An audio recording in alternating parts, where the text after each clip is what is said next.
dikabarkan menjadi entry levelnya Hyundai di Indonesia. Penasaran? Ayo kita bahas. Let's go!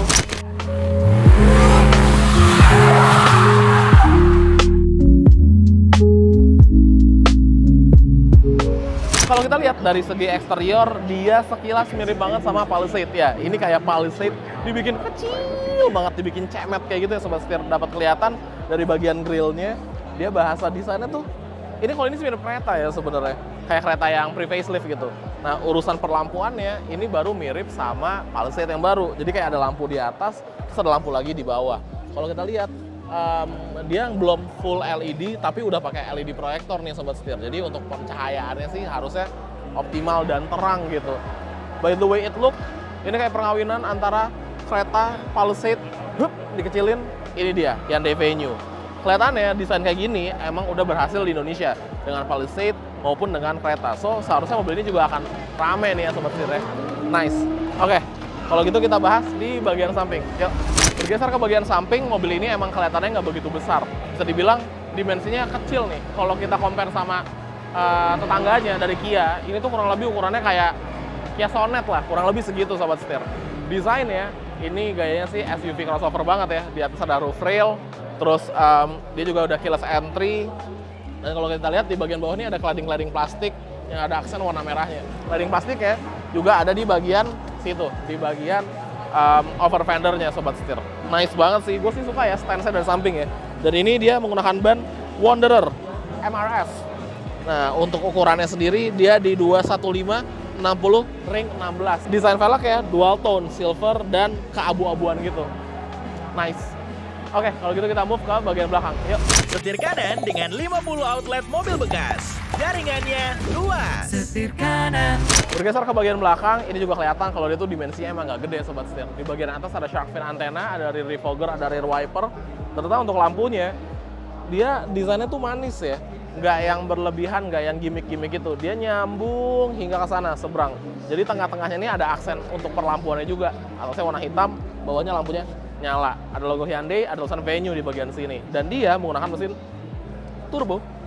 Tuh, ada tulisannya. Nah, untuk bumper bagian bawah sini, dia tuh senada dengan bumper di bagian depan.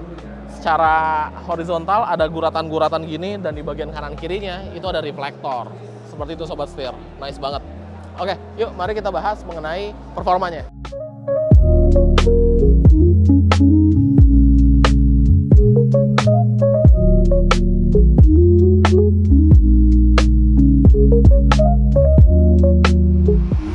Nah, ngebahas masalah dapur pacunya, dia menggunakan mesin 1000 cc turbo yang menghasilkan tenaga di 120 PS dan torsinya di 172 Nm.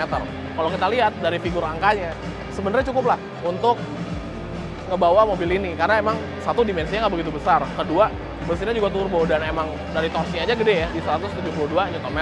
Gue rasa sih cukup, tapi kita nggak tahu kalau kita belum cobain. Tapi kayaknya sih nggak di IMS ya Sobat Setir. Nanti kesempatan selanjutnya kita akan cobain kira-kira bagaimana impresi berkendaranya dan bagaimana performa mesinnya dari Hyundai Venue. Sekarang kita masuk ke bagian interior. Yuk.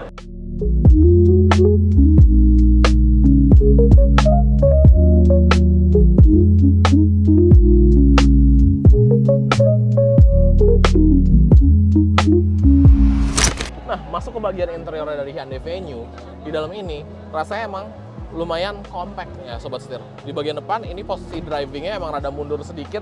Gue mendapatkan legroom sekitar ya 4, 5, 6 jarian lah. Dan headroom di sekitar 8 jari. Yang dimana menurut gue sebenarnya kalau untuk commuting sehari-hari sih cukup aja. Karena selain itu kita juga mendapatkan berbagai macam hal-hal baik di bagian belakang ini. Kayak contohnya di bagian joknya aja dia tuh perpaduan antara kulit dan fabric. Dan fabricnya ini ada motifnya nih Sobat Setir, kayak huruf L atau melingkar-melingkar kayak gitu ya, which is nice. Lumayan lah. Kemudian recline angle-nya itu juga lumayan tuh. Ini sih lumayan rebah.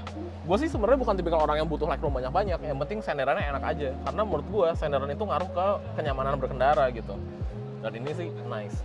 Di luar itu kita mendapatkan 2 buah ventilasi AC. Terus ada 2 buah charging port Type-C. Dapat armrest juga dengan 2 buah cup holder. Joknya juga udah isofix.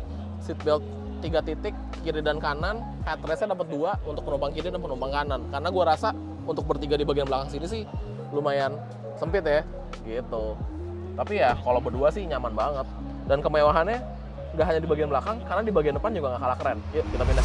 Nah kita langsung pindah ke bagian depan. Di bagian depan ini tadi bukan posisi nyetir gue. Kalau posisi nyetir gue majuin lagi nih, kurang lebih dapat sekitar 2 hingga 3 jarian lah di belakang. Jadi sebenarnya lumayan spacious juga ya. Dan kalau kita lihat di bagian dashboardnya, dia tuh desainnya simple sobat setir. Simple banget, cenderung sederhana. Tapi di bagian tengah ini kita mendapatkan sebuah layar. Nah, head unitnya, interface-nya itu Hyundai banget. Pasti yang ex-user Hyundai atau pernah naik Hyundai pasti kenal sama interface ini. Di bagian kiri, kanan ini ada widget-widget, kita bisa pilih. Di sini dia pakai USB ya. Dan kalau kita pergi ke menu, ada macam-macam settingannya. Ada phone, phone projection, voice memos, dan segala macam. Dan yang menarik, tetap ada quiet mode. Quiet mode menjadi ciri khasnya dari kendaraan Hyundai. Bener banget. Nah, di sini ada shortcut. Kalau kita buka media, maka kelihatan dia tuh support Bluetooth, USB Music, Android Auto, dan Apple CarPlay.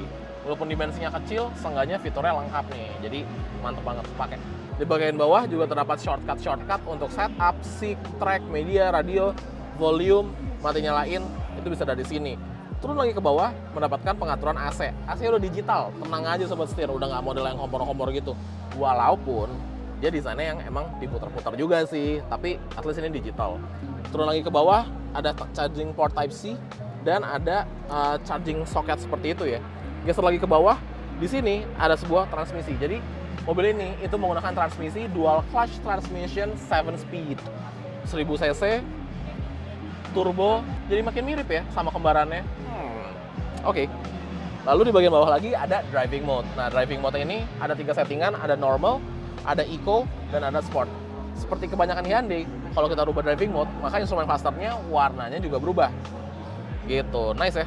Moodnya jadi beda gitu. Nah, di sini ada penyimpanan terbuka. Kalau kita lihat dari setirnya, ini kelihatannya bukan kayak setir Hyundai yang modern ya, karena memang kelihatannya sih ini nggak segenerasi dengan line up yang dijual oleh Hyundai di Indonesia, kayak Palisade misalkan, atau kereta, atau tetangga-tetangga lainnya gitu.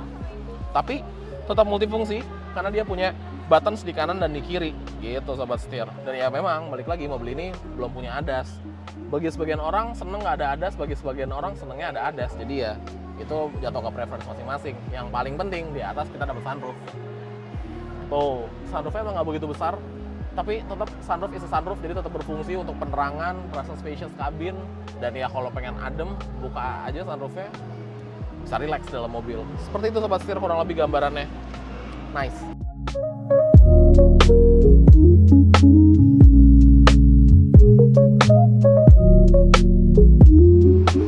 Nah, sekian review dari Hyundai Venue. Bisa dibilang mobil ini emang cocok banget untuk kalian yang suka sama brand Hyundai, pengen pakai brand Hyundai, tapi pengen mobil yang teknologinya nggak sekompleks Hyundai lainnya. Karena bisa dibilang ini mobilnya lumayan basic ya. Dan yang paling penting, seharusnya sih performanya cukup mumpuni, karena emang menggunakan mesin turbo, 1000 cc irit, dual clutch lagi. Seperti itu sobat setir.